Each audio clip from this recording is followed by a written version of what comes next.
Richard, I want to know what you think of what we just heard J.D. Vance saying to Bill Maher, who is very insightful in his own way, Bill Maher is, about J.D. Vance injecting a healthy dose, further dose of cynicism into the American electorate.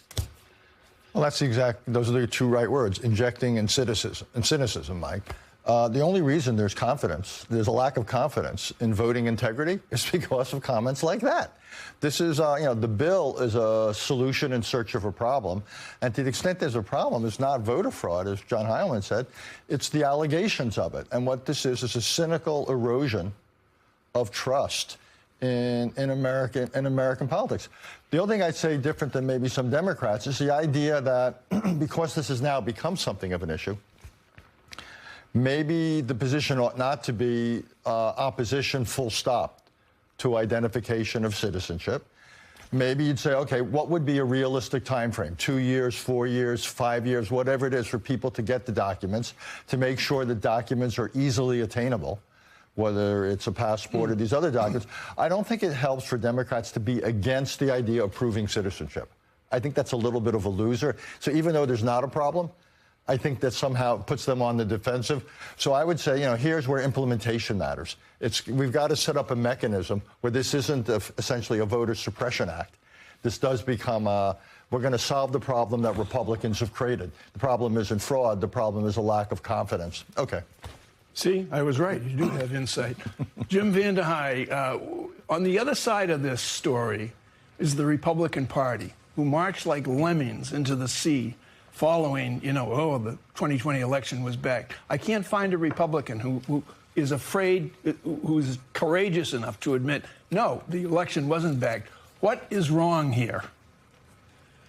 Yeah, I mean, listen, you get habituated to this stuff. Like Donald Trump expected everyone to be obedient. Everyone was obedient. And because they're always obedient, President Trump assumes that they're going to keep doing that. And they've got themselves in a real bind now, because when you talk to these Republicans, especially in the Senate, but a lot of them in the House, they think most of the bills that they're being forced to deal with, they think they're dumb. They don't think that this is something that they should be dealing with. Some of them agree on the merits, but very few of them do. And I think there's a real frustration. I don't think they're going to break with President Trump. You see it with the speaker on Fox News. You see it with most members still voting with the president. They worry a lot about the base of the party turning on them, but they know that they're now being put in this very uncomfortable position of having to take positions on things that just aren't popular anymore. If you look at the Trump brand, and again, it's not a political statement, just look at the polls. Like, people don't like him. They don't like what he's doing. They don't like most of his policies. Hell, even the policies where he was popular, people don't like him on them anymore. Things like immigration, where he was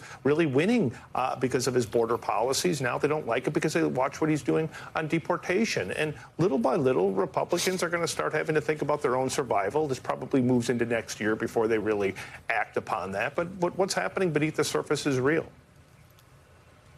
All right, so J. Mart, correct me if I'm wrong here, or give me your take, because as Jim VandeHei just pointed out, especially when Trump first was running for president, he was an aspirational figure. The gold, the country clubs, the success, his show, where he kind of tapped people and launched them into a universe of success.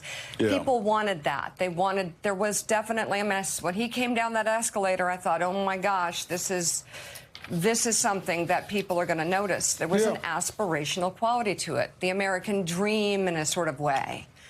But Republicans, you could argue this time around, are in a very bad position politically. The economic situation that Americans face today, they're on Trump. They're because of his tariffs. They're because of his wars. They're because of his decisions.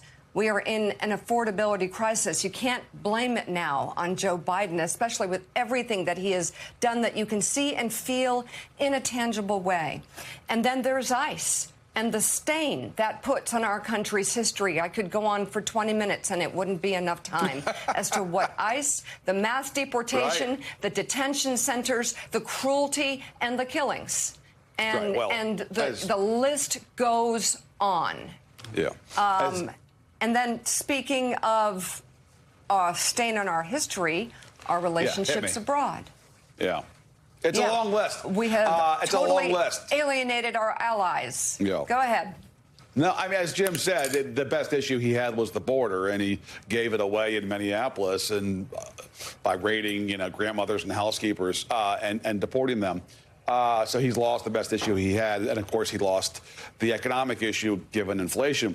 I want to go back to that clip you played at the start of this segment. I think it's really important for your viewers to see what Vance was doing, because it's a really slick sleight of hand what Vance was doing. He has a studio audience there in Hollywood that skews liberal.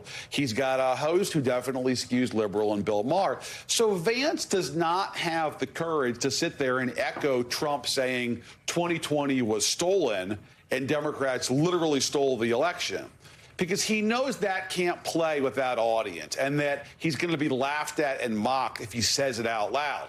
So he doesn't echo what Trump actually said. He just argues something else entirely. So he won't carry Trump's water there because he knows he'll be laughed at it before a studio audience. But he also won't alienate Trump or disagree with Trump. So he just argues something else entirely from the question that was posed, which is talking about what social media companies did on speech in the lead up to 20. But that was never Trump's argument. Trump wasn't talking about that. Trump said, no, it was literally stolen from me. They literally stole the election from me. But Vance won't litigate that. So instead, he talks about something else and hopes that Trump won't notice. And this is a stand-in for the entire game for the last decade. What Vance was doing there was what the party does writ large, which is you just try to make this as least humiliating as possible, change the argument. Well, I'm talking about the broader case, because if you litigate what Trump is actually saying, A, it's embarrassing, and B, obviously it doesn't stand up on the facts either. And what Vance was doing there is that game they play every time. It's a highbrow Trumpism. It's an uptown version of Trumpism. He won't say they stole the election directly. I'll just say something else that won't piss Trump off. He won't notice that I'm actually walking away from his craziness, and I can just live for one more day. Boy, that is the order of the decade for the GOP. So as President Trump prioritized cracking down on alleged widespread voter fraud, his election-related executive orders remain tied up in court, and his legislative solutions have stalled in Congress. Joining us now, President and CEO of Democracy Forward, Skye Perryman. Democracy Forward is a nonprofit legal organization that looks to advance democracy through litigation, policy, and public education. The organization has been voicing concern about threats to election integrity coming from the right. So, Skye, let's talk about the post office. And what exactly is the status of the post office ability to do its job, and your concerns about mail-in voting?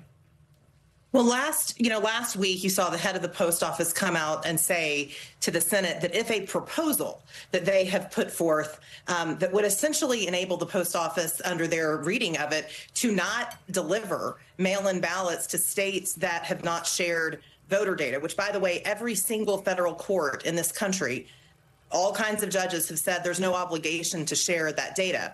But there is a proposal afoot that would say that the post office doesn't have to deliver those ballots. That is completely unlawful. It is completely unconstitutional. And late last week, we saw a federal court already say as much in a case that our state AGs brought. And then I think as this proposal goes into effect, it's set to go into effect later in a few days, I think you will see additional litigation there. So one thing that's important, Mike, for everyone to know at home is that all of these plans that the president has, they're losing in court, and they're losing before judges. They're losing before Republican-appointed judges and Democratic-appointed judges. There's just no legal basis for what the president's trying to do.